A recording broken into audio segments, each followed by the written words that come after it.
Interpol Red Notice atas nama Muhammad Riza Khalid atau disebut MRC telah terbit. Posisinya terlacak. Persembunyian Riza Khalid di luar negeri sudah terendus Polri setelah jadi buron. Polri sudah mendeteksi persembunyian Muhammad Riza Khalid, tersangka kasus dugaan korupsi tata kelola minyak mentah dan produk kilang PT Pertamina. Riza Khalid kini masuk daftar buronan internasional setelah Interpol menerbitkan Red Notice untuk ayah dari beneficial owner PT Navigator Katulistiwa Muhammad Keri Adrianto Riza. Sekretaris NCB Interpol Indonesia Divubinter Polri Brigjen Untung Widiatmoko mengatakan Red Notice untuk Riza Khalid terbit pada 23 Januari 2026. Setelah terbit Red Notice untuk Riza Khalid, Polri pun langsung memburu keberadaan buronan yang telah berstatus tersangka di Kejaksaan Agung. Polri melakukan koordinasi intensif dengan Interpol Headquarters di Lyon, Prancis, serta mitra penegak hukum di dalam dan luar negeri untuk mencari keberadaan Riza Khalid. Set NCB Interpol Indonesia langsung melakukan koordinasi dengan para counterpart, baik di dalam negeri maupun luar negeri, termasuk dengan Interpol Headquarters di Lyon, kata Brigjen Untung di Mabes Polri, Jakarta Selatan, Minggu, 1 Februari 2026. Brigjen Untung pun mengatakan pihaknya telah mengantongi lokasi keberadaan Riza Khalid dan kini dalam pemantauan Polri. Namun, Polri belum bisa menyebut secara spesifik lokasi keberadaan Riza Khalid. Kami pastikan yang bersangkutan berada di salah satu negara anggota Interpol dan keberadaannya telah kami petakan serta pantau. Tim saat ini juga sudah berada di negara yang bersangkutan, ujarnya. Menurut dia, Red Notice yang diterbitkan Interpol telah disebarkan ke 196 negara anggota Interpol. Dengan begitu, pergerakan Riza Khalid menjadi sangat terbatas. Dengan disebarkannya Red Notice ke 196 negara anggota Interpol, subjek Riza Khalid berada dalam pengawasan internasional dan ruang geraknya semakin sempit, kata Brigjen Untung.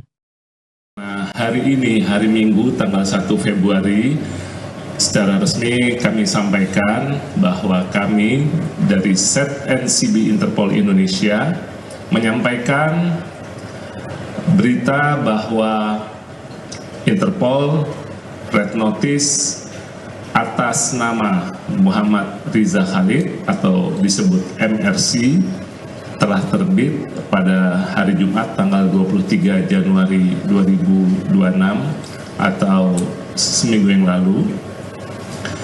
Dan setelah terbitnya Red Notice, kami menindaklanjuti upaya yang dilakukan oleh Set NCB Interpol Indonesia melakukan koordinasi tentunya dengan counterpart, baik counterpart asing maupun counterpart yang berada di dalam negeri, kementerian maupun lembaga. Dan tentunya kami, Set NCB Interpol, mendukung langkah-langkah penegakan hukum atas pelaku-pelaku tindak pidana yang melarikan diri ke luar negeri terkait dengan kejahatannya di Indonesia sehingga menjadi buronan internasional yang menjadi fokus kejahatan transnasional dan internasional.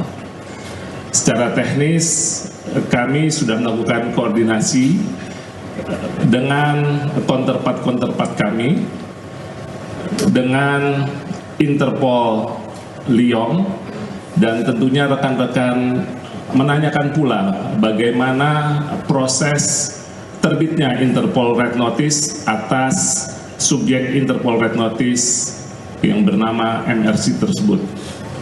Memang jalan panjang, namun alhamdulillah keberhasilan ini tentunya kontribusi dari rekan-rekan Set NCB maupun dukungan Interpol Headquarters di Lyon, Prancis. Secara teknis, nanti pun Kabak Diatranin, Kombes Riki akan menyampaikan perjalanan yang cukup panjang. Namun demikian, kami sampaikan bahwa keberhasilan ini tidak semata-mata merupakan keberhasilan Set NCB Interpol dan Polri yang semua atas dukungan dan kerjasama baik kementerian lembaga maupun organisasi internasional yang memang memiliki perhatian untuk penegakan hukum dan pencarian buronan internasional. Terima kasih Pak Riki bisa disampaikan nanti atau kita langsung ke tanya jawab Pak Turno? Terima kasih Bu. Untuk subjek Interpol Red Notice atas nama MRC, kami tidak dapat menyebutkan spesifik berada di mana, tapi kami sudah tahu dan kami sudah berangkat ke negara tersebut. Untuk Red Notice ini disebar ke 196 member country dan tentunya sudah menjadi pengawasan dari 196 member country. Cukup 2 detik ya. Saya bagi sesi kedua lagi, silakan untuk 3 penanya lagi, silakan kalau ada. Satu pada sesi kedua ini, 2 cukup ya, 2 dulu, silakan. Ya, Pak, Ayman, saya Dian dari 20 detik. Yang mau saya tanyakan adalah ini kan permintaan Red Notice ini kan diajukan pada saat bulan September kan. Nah, mungkin bisa dijelaskan alasan Red Notice ini baru bisa terbit di bulan Januari gitu. Mungkin ada alasan. Mungkin bisa kita akomodir dulu 1 pertanyaan saja. Yang kedua, Saya dari Komnas ya. ini kan sudah jadi tersangka dari bulan Juni, mungkin apakah sudah ada target gitu Pak penangkapannya? Apa jangka waktu yang maksimal kapan?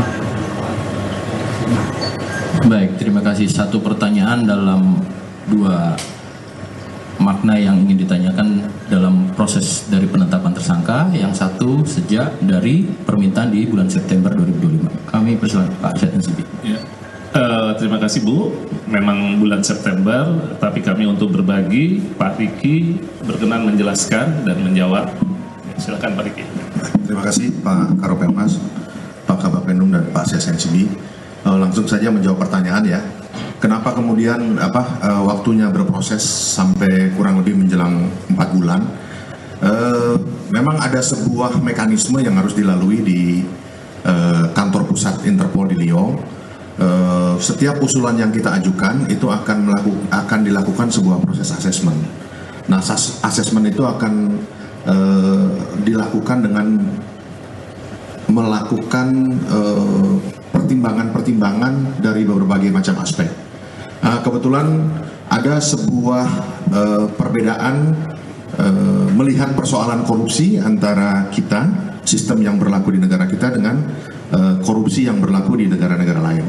Sehingga asesmen kasus MRC membutuhkan waktu yang lebih lama, sehingga kita mencoba mengkomunikasikan bahwa persepsi tindak pidana korupsi di tanah air itu harus dibuktikan dengan adanya kerugian negara. Sementara di perspektif sistem hukum lainnya, korupsi itu tidak selalu identik dengan kerugian negara.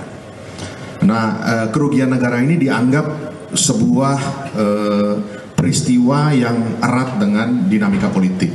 Nah, sementara Interpol adalah salah satu institusi yang tidak melayani kerjasama penegakan hukum yang beririsan dengan dinamika politik. Akhirnya dengan berbagai macam argumentasi dan pendekatan untuk meyakinkan pihak Interpol bahwa MRC perbuatannya adalah sebuah perbuatan yang patut diduga sebagai perbuatan pidana.